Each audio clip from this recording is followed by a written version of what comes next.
अब तक तुमने सब कुछ जान लिया, लेकिन एक चीज बाकी है जो इस केस को ट्रूली टेरिफाइंग बनाती है, सिया गोयल का साइकोलॉजी।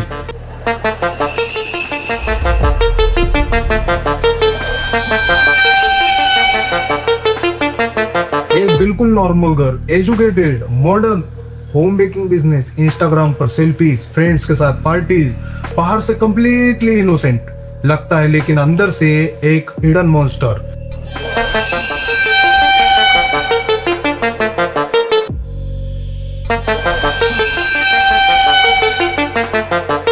सिया सिर्फ 20 साल की है, लेकिन उसकी क्राइम की प्लानिंग एक 50 साल के सीरियल किलर के बराबर।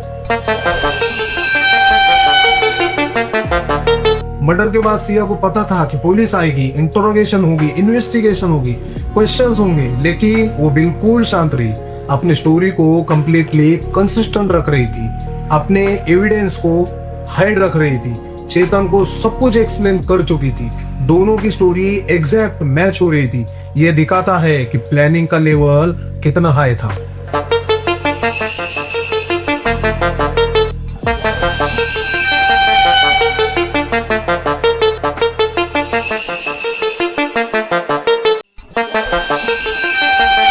ये कहानी है प्रेम की सड़ी गली खुशबू की, जिसमें हत्या की गंध छुपी है।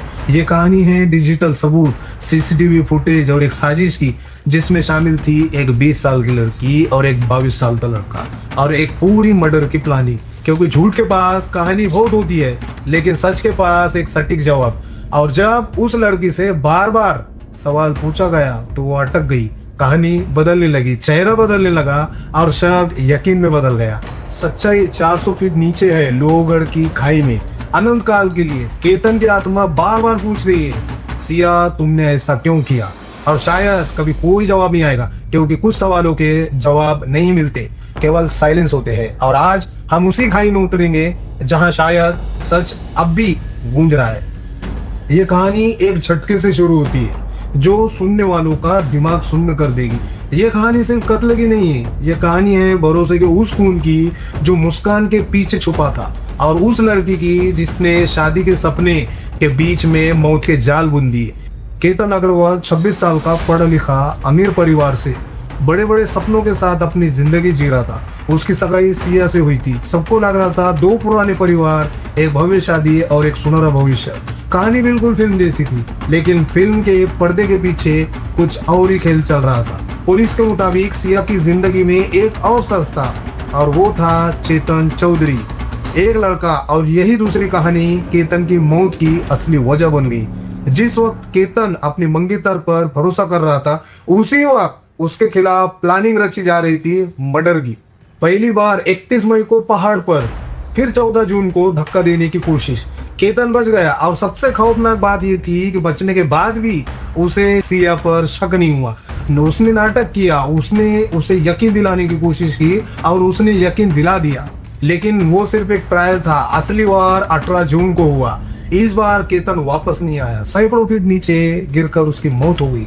फिर आया वो एक सवाल जिसने इस पूरी साजिश की नींव हिला दी। केतन की बहन ने इतना पूछा कि वो गिरा कैसे। बस ये एक सवाल, एक छोटा सा सवाल, लेकिन सवाल सिया को तोड़ गया। चेहरे के रंग उड़ गए, आवाज लड़खड़ा गई, और शब्द यकीन में बदल गया। और इससे भी ज्यादा शर्मनाक है समाज का चेहरा। जिस जगह एक बेटे ने आखिरी सांस ली, वहां लोग रील बना रहे, सेल्फी ले रहे, और उसे ट्रेंडिंग स्पॉट बना रहे।